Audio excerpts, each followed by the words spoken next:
देखें कि दशहरा और दिवाली क्या है, दशहरा हो या दिवाली हो, आपका परिवार ये सोचता है कि यार व्यक्ति हमारे साथ होगा तभी तो दशहरा दिवाली है, और आप नशा मुक्ति में सोचते हो नहीं मुझे ले जाओ, मुझे यार उनको कोई शौक थोड़ी है। उनको लग रहा है यार ऐसा ना हो, खूंटा तो गया, रस्सी तो गई, चारा तो गया, बाल्टी तो गई, दूध तो गया, कहीं ऐसा ना हो भैंस भी, हम हमारे पति की, हमारे बेटे की, हमारे बच्चे की इज्जत मान मर्यादा पढ़ाई लिखाई सेहत तो सब कहीं ऐसा ना हो। सच क्या ना झूठ कहना बताइए बात।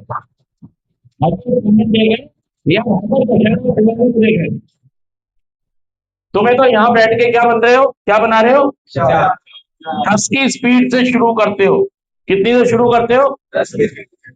और भाई साहब ये 1 लाख किलोमीटर प्रति घंटे में भगा देते हो डेली। जैसे जैसे त्योहार पास आता है और वैसे वैसे की भावनाएं अच्छी आएंगी बुरी आएंगी। अगर आपकी उम्मीद टूटेगी, आशा टूटेगी कि मैं घर जा रहा हूं, मेरे घर वाले लेने आ रहे हैं, सपने देख रहे हो रातों को, क्या कर रहे हो कि मेरे घर वाले चल दिए हैं, मेरे घर वाले, और वो ना आए, फिर कैसी चोट लगेगी। भाई साहब आपने छोटी सी चीज को राई कहा और अपने सर पे रख के घूम रहे हो, बोलो भाई साहब फिर क्या होगा, तब जाओगे यार, गड्डी निकल जाएगी। सच कह रहा हूँ झूठ कह रहा हूँ, यहाँ राई का बना लिया। या तो ये कहो कि जी मेरे घर वालों को पता ही नहीं मैं हूं का, ये मेरे घर वालों को बता ही नहीं रहे और इन्होंने मुझे यहाँ, मेरे घर वालों को पता लग जाए कि मैं कहाँ पे हूं तो वो तुरंत मुझे लेकर, ऐसा तो नहीं।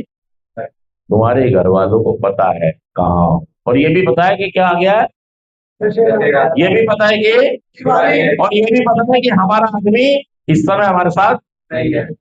आप पागल हो रहे हो, आप अपने आप को तंग कर रहे हो, परेशान कर रहे हो यार, समझो इस बात को। इसलिए विचारों की स्पीड को कम कर, खत्म तो नहीं कर पाएगा कोई भी थॉट, हमारे पावरलेस होते हैं हम, ये विचार आएंगे ही आएंगे, लेकिन इसकी स्पीड को हम, स्पीड ये कम करोगे तो भावनाएं भी,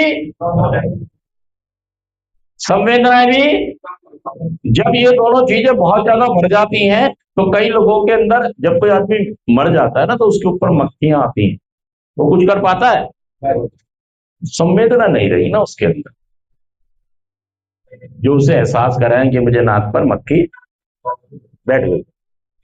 जब आप यहाँ पर इतने ज्यादा विचारों को, इतने ज्यादा भावनाओं में घिर जाओगे नेगेटिव में, तो फिर छोटी छोटी संवेदनाएं भी आपको महसूस नहीं होगी। सच कह रहा हूँ झूठ कह रहा हूँ, और फिर आप यहाँ बेचैन हो जाओगे, परेशान हो जाओगे, दुखी हो जाओगे यार, यहाँ एक एक पल काटना आपके लिए। और जब स्वीकार कर लोगे कि हाँ यार मेरे घर वालों की सहमति है और मेरी भी सहमति है, आपके घर वालों की सहमति तो है कि आप यहां रहें, लेकिन आपकी नहीं बन रही, इसमें 3 लोगों की सहमति, एक तो परिवार है ना, दूसरा आप स्वयं, और तीसरा, इसमें क्या हो रहा है कि इनकी तो सहमति है, इनकी तो सहमति है, लेकिन इसीलिए सारा राड़, समझ गया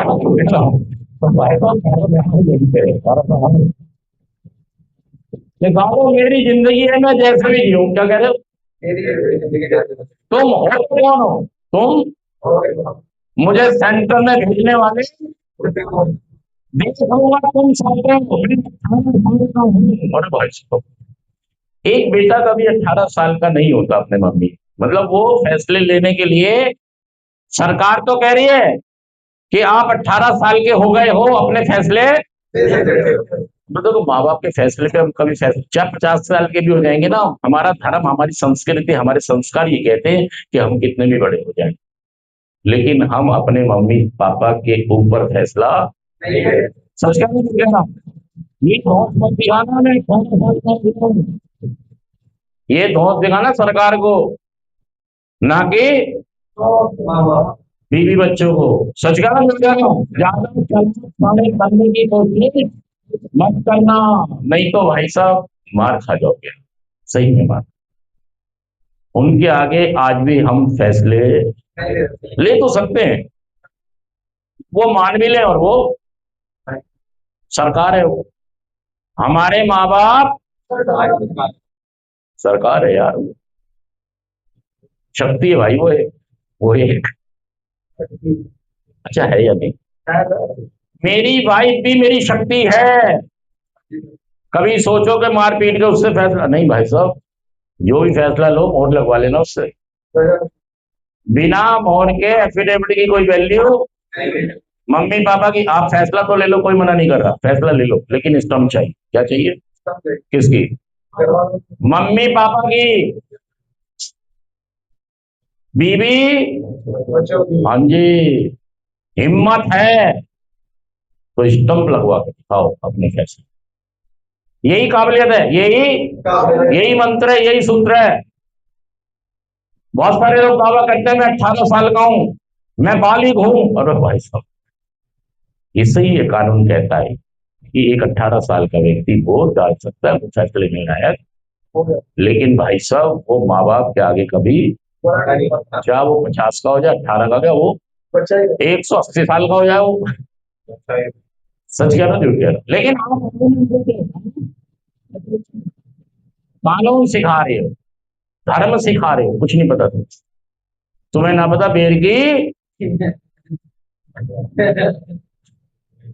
क्या, बोलो जोर से, बेर की जो दो दो, एक दो, बेर की कुछ भी नहीं पता तुम्हें, सच कह रहा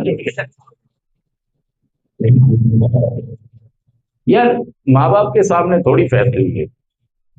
अगर वो ये कह रहे हैं नहीं डब्बा ऐसे रख, अब मैं कह रहा हूं मैं 18 साल का हो गया, मुझे ज्यादा, मुझे सब कुछ, क्यों बहस कर रहा है यार भाई, जो वो कह रहे हैं छोड़ देना। ये हमारा धर्म, हमारी संस्कृति है।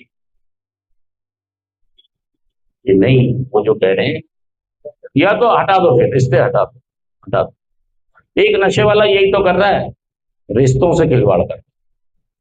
रिश्तों की अहमियत है, चाचा है, मामा है, बाप है, ये इससे कुछ नहीं होता है कहने से, कुछ करके भी तो दिखाओ। Action is the magic word. जब मौका है कि वो जो कह रहे हैं वही सही है, तब आप रिश्तों की अहमियत को अहमियत दें। सच कह रहे हो? अपने आप को इंटेलिजेंट ब्रिलियंट मानना समझना बंद कर दो। उमेश आनंद, पकड़ लो इनको, क्या करो, क्या बताओ जी, करना क्या, क्या करना है आपको? उमेश आनंद जी को पकड़ लो कि जी आगे बता दो क्या करना। सही में अगर नशा मुक्त रहना चाहते हो, दोस्तों दशहरे और दिवालियां बहुत सारी आई और चली जाएगी, इनका धन्यवाद करो सेंटर का कि एक एक दिन करके आपको ये लोग नशा से दूर लेके जा रहे हैं, आपके रिश्तों को बनवा रहे हैं। ये मुझे यहाँ पर बुला के आपकी क्लास करवा रहे हैं, सही करवा रहे हैं, अच्छा करवा रहे हैं, बुरा करवा रहे हैं? बताइए, सच कह रहा झूठ कह रहा हूँ? ये जो मेरे को बुला के आपके क्लासेस कराते हैं, इसका धन्यवाद करें, शुक्रिया अदा। ना भी बुलाएंगे तो आप क्या करें? ये चाहते हैं कि आप अपने परिवार में, समाज में भगवान के साथ दोबारा से स्थापित हो जाए और नशा मुक्त होकर समाज के उत्पादक सदस्य बने, परिवार के जिम्मेदार सदस्य। और दोस्तों दशहरे दिवाली आती रहेंगी, भावनाओं पे मैंने बता दिया, स्पीड क्या करनी है, कम करनी है। थैंक यू दोस्तों, शुक्रिया, थैंक यू, थैंक यू।